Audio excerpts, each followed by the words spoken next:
Ho, ho, ho! Merry Christmas! Well, hello and welcome to today's episode of Need I Say Myrrh, the Christmas podcast. And today I am delighted to welcome as our special festive guest, Mark Broadway. Hello, Mark. Thank you for joining us. Hello, thank you so much for having me. I'm waving, nobody can see me. No, I can see you. That's the main thing. And you are wearing a Christmas jumper, and we can't see that as well. It says Santa Claus on it. The Archbishop of Canterbury has got his festive jumper around. There we go. That's good.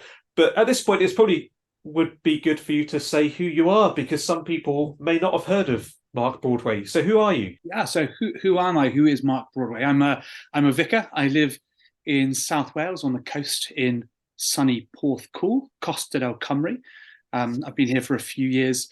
I help look after a small group of churches, and it's been a great joy over the last couple of years to plant a new congregation as well. We're trying out all sorts of different things here, and it's a really good place to be and to do ministry. Aside from that, I pootle around. I go on the lifeboat when the need arises, and that's been a great source of sort of fun and excitement over the last few years as well. And got you into the national news as well. Yeah, it did.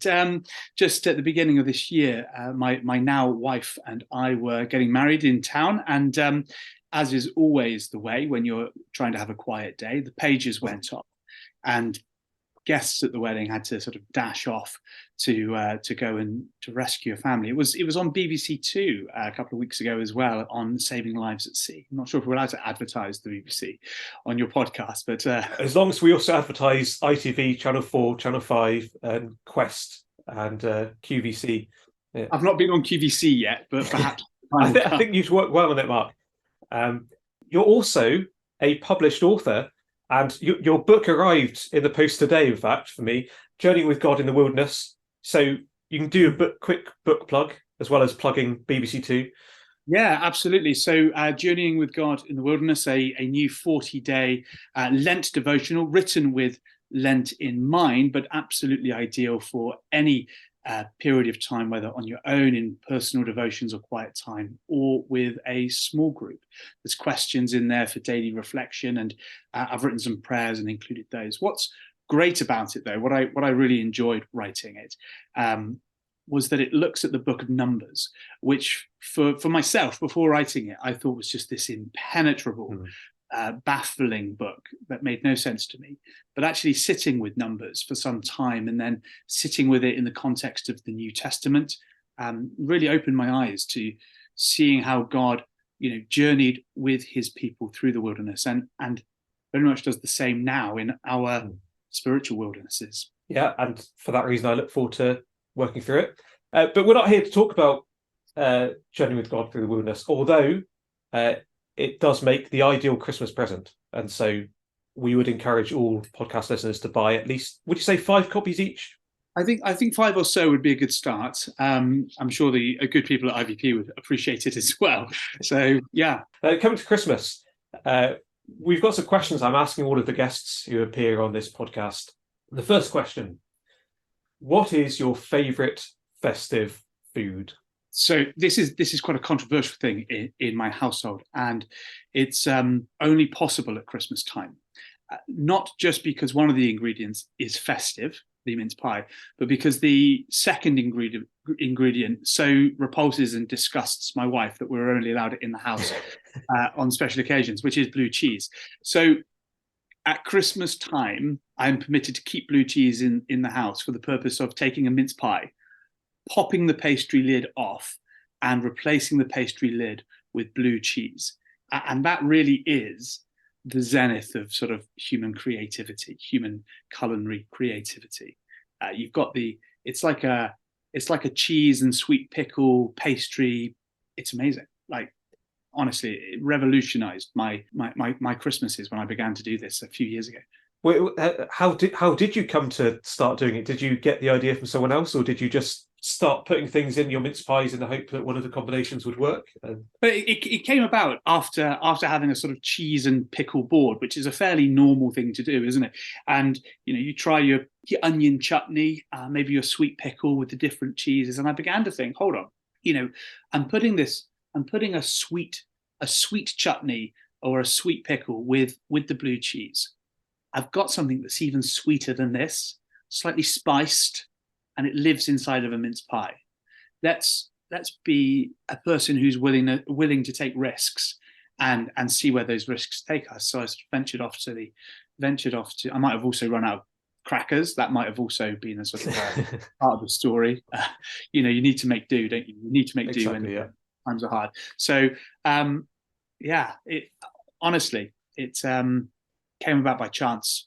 Just trying to see, it made sense. And sometimes these things, they just make sense to you, don't they? Well, I can imagine you have inspired a lot of podcast listeners. That's my hope. And we do welcome correspondence on this podcast. So if anyone wants to give that a go and write in with their review, or if anyone out there has other suggestions of things you can put inside your mince pies to add an extra bit of flavour, then we'd be happy to hear from you. But let's move on from food though and talk about music. Okay. And your favourite non-religious Christmas song? Yeah, so my favourite non-religious Christmas song is probably "Stop the Cavalry" by Jonah Louie, 1980. I'm going to call it a hit. It wasn't a number one hit. I think it got to number 3 in December, Christmas 1980. Released not to be a Christmas song. It was released to be a sort of protest or anti-war song. In fact, I think in some countries it wasn't even released at Christmas time. I think in some parts of Europe or the world it came out the following spring in February. But it's got those the brass instruments, hasn't it? That sort of play out that sort of very festive tune. So it makes sense. We have a lot of carol concerts in church here, and if we can, we'll get a brass band to play, and it's that sort of brass band Christmassy feel to it. And of course it has that sort of that longing lyric, I wish I was at home for Christmas. The theme of being away from home at Christmas time has got sort of quite deep and resonant feelings for people, doesn't it? My brother was for a very long time, he's just retired, in fact, in the army, and so numbers of Christmases he was away. He's a bit older than me, and so I was a child, and he was a young man off around the world wherever he was, and so that idea of wish I was at home for Christmas, and it's not just people in the army, but people in all sorts of different walks of life and business and those sorts of things. And it might not even be a literal home that you're longing for, but a sense of being with people. I think there's a lot that could be said about that sense of longing. And I wonder if there's and this is perhaps a little bit religious, so stop me, but I wonder if there's a little bit of that longing for home in the nativity story, isn't there? Because Mary and Joseph are going to the city of David, the place where Joseph's family is supposed to be from, and yet they find themselves, I don't know, I would say they find themselves in a stable, but I know that there'll be commenters who will be keen to point out that no stable exists in these stories. Yeah. We'll come back to the nativity story a bit later on, and no doubt there are a lot of pedants listening to this podcast. Certainly hope so. I'd be disappointed if there weren't. But let's talk about Christmas decorations. Okay. And I'd be interested to know your least favourite Christmas decoration.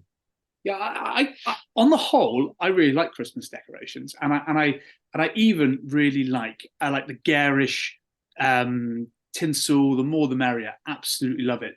But my least favourite Christmas decoration is very specific, and so you have to excuse the sort of particularness of this. But there is one bauble in the world that I hate above all other baubles, and it is it belongs to my wife. It's one of the few possessions that we have which is not shared. It is a very carefully hand-painted Dave Grohl bauble. You'll know Dave Grohl, the musician who I think he played drums for Nirvana in the 90s, and he was in another band. Was he Foo Fighters, wasn't he? Yeah, I think so. Yeah, But the pedants will let us know. So yeah, absolutely. He may also be in other bands. I don't know. But his visage, his face, appears, delicately and carefully and painstakingly and atrociously painted onto this garish green bauble, which was a gift, or a curse perhaps, given to my wife by one of her colleagues as part of a sort of Christmas hamper. She loves it, and so as part of my my willingness to die to self in the marriage, I see the bauble there upon the Christmas tree taunting me. And yeah, honestly, if listeners have any suggestions how to rid my home, how to exercise my home of the Dave Grohl bauble, I'd be more than happy to hear suggestions. Yeah, hopefully someone out there must be someone out there who's got some advice on that kind of situation. Maybe someone wants it, and if they get in touch, I'll ask my wife to send it to them. We'll get something sorted. That'll be good. But let's come back then for the final question to the nativity account that you've already mentioned. But I'm interested to know who is your favourite person in the nativity account, not including Jesus. I'm assuming that Jesus is your favourite. But let me quickly cross out Jesus from my list of favourite characters.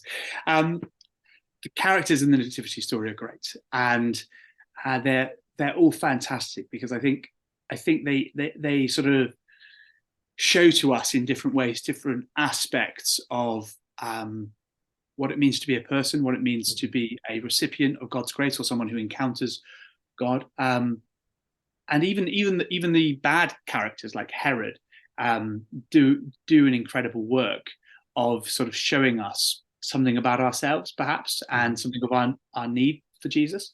But I really think that my favorite character is perhaps is Joseph. Joseph's willingness to change his mind and to learn and to hear from God, even when he doesn't start in a position of faith. He starts in a position of goodwill and openness and a position of righteousness, and he's willing to learn, and he's willing to hear from God, and he's willing to change, and his willingness to be led, and all of that in the context of a man who doesn't speak. We don't get Joseph's words recorded for us, and as a vicar, especially at Christmas, I never pass up the opportunity to speak, to share my opinions, to share perhaps my learning, or hopefully my wisdom, perhaps my foolishness, to put my words into a book, or a blog, or whatever it is. And so I see Joseph, who's willing to listen more than he speaks, and I think that's something that perhaps we need to be able to do. And it's not that he's not speaking because he's not interesting or isn't wise, but what's important about him is his willingness to listen.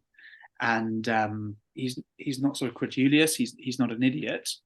As I say, he doesn't start from a position of gullibility, but he's open to hearing from God, hearing the message, and changing his perspective, being turned around. And I think that is crucial to how as Christians we're to understand repentance. We're to hear from God without necessarily having to have our say. So Joseph. Yeah, that's a helpful thought to end on. Thank you, Mark. Thank you for joining us for Need I Say Myrrh, and we hope that you have a very happy Christmas. Happy Christmas.